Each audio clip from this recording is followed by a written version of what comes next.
Assalamualaikum. Tu dia dah mula makan.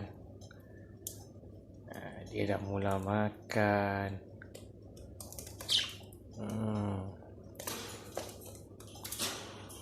Dia takut-takut sikit lah kot.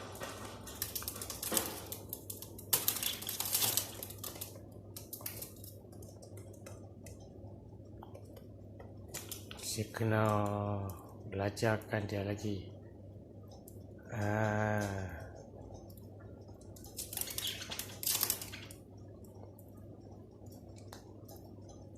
Tahan ni pun makan.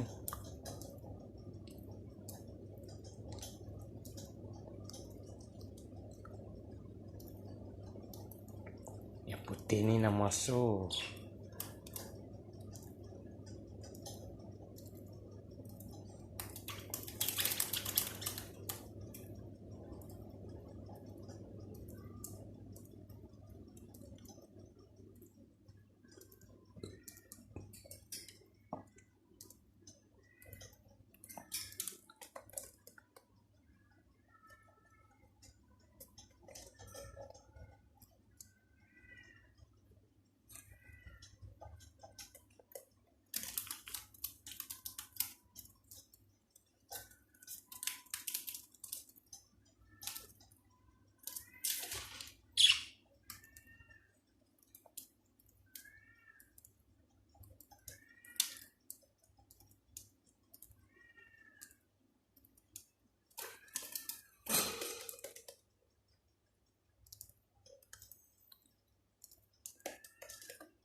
Jangan bergaduh.